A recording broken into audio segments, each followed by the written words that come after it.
guys, welcome back to my channel with myself, Isabella. Today I wanted to talk with you a little bit about the hands on the bar as well as shoulder alignment when you're doing things like plie and opening the arm, and as well as this side of our body. With this arm, I'm also going to teach you a little bit about what's going on with this hand, simply how to have it held when you've got it on the bar, how to travel with it, and in general how the arm should be rested. Now, a lot of times the hand on the bar can hold too much tension.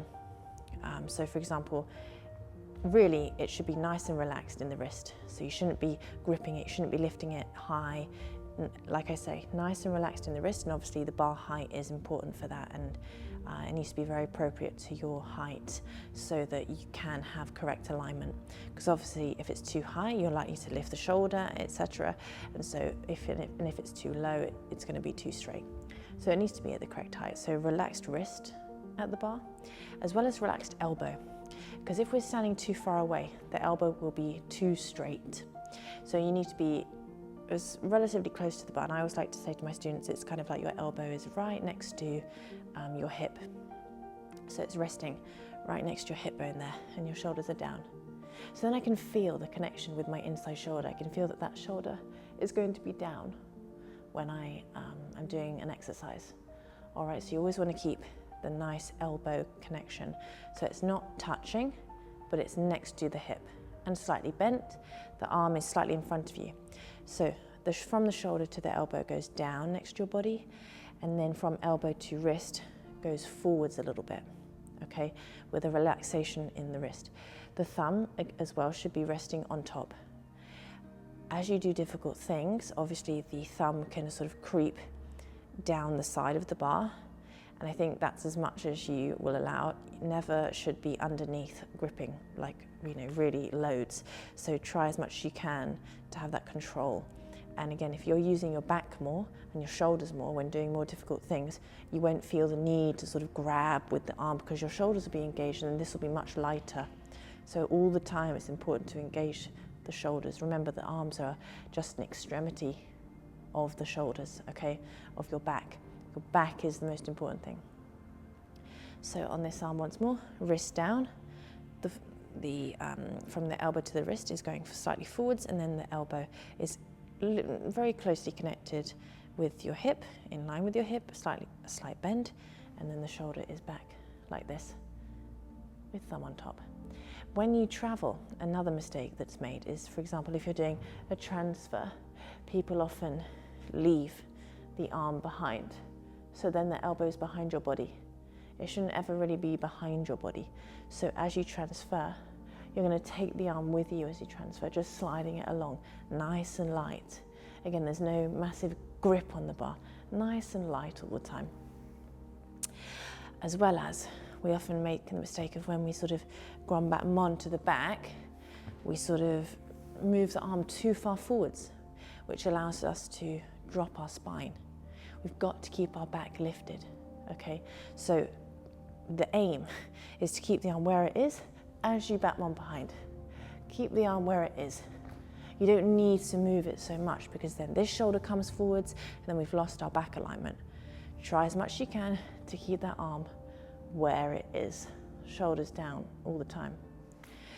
Likewise, when you pull the bra forwards, a lot of people lift the elbow when they pull the bra forwards, which isn't very pretty to look at. So I want you to focus on keeping the elbow down as you go forwards, keeping it down. You know, therefore it doesn't look like there's lots of strain, okay? Never lift the elbow when you go forwards. So those are a few top tips of what's going on with the inside arm. Leave comments below and questions if you have anything else you want to talk about with that side. Now, with the other arm, I just want to talk about this because, and the shoulders, the shoulder alignment and the outside arm, because I see a lot of the time, and this can sometimes maybe be a style preference. So when, you know, people really sort of go, let's just talk about a simple plie. When we go like from first to open, there's lots of sort of expressiveness of the upper body, and people move the shoulders a lot. If we're talking like very pure Vaganova technique, we want to keep this very still. So when we like demi plie and you're looking into the hand, it's a big thing not to let this shoulder drift forwards, because we've lost then the correct alignment of the shoulders. They always want the shoulder back, okay?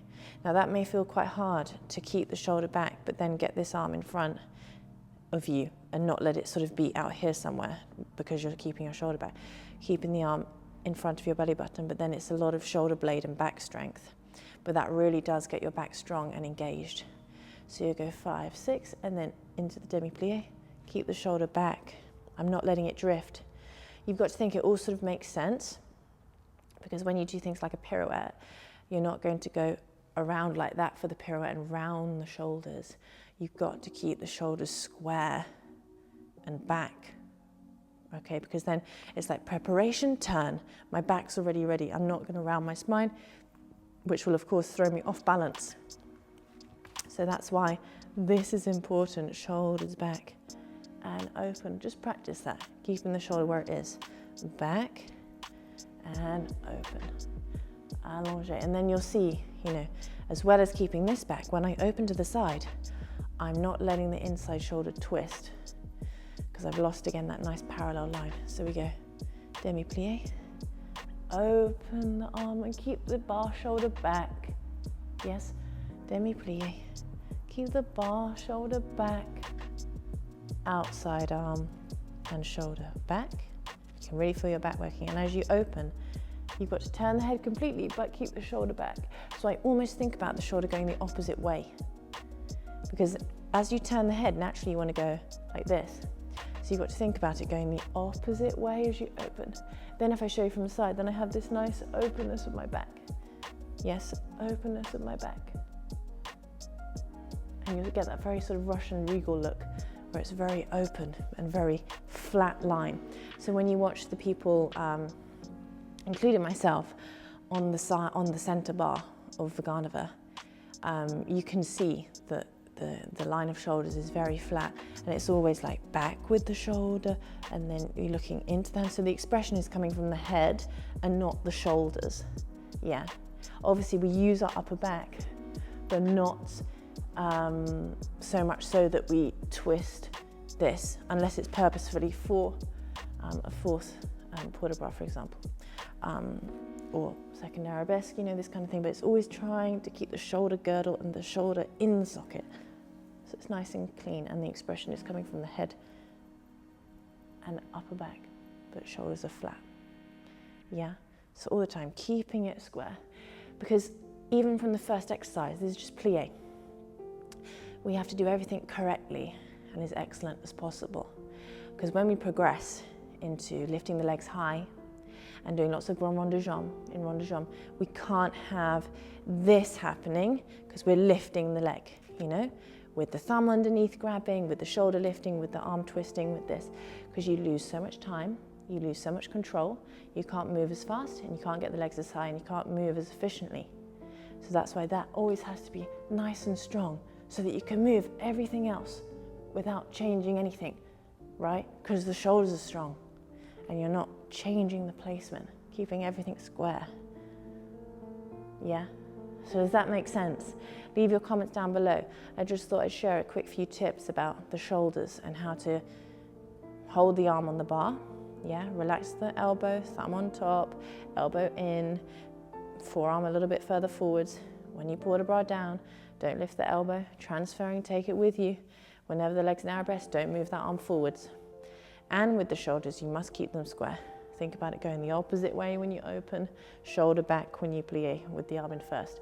So you always have your back working correctly and strongly, and you always have this correct, flat, very beautiful to look at Russian back going on, and very, very Vaganova style.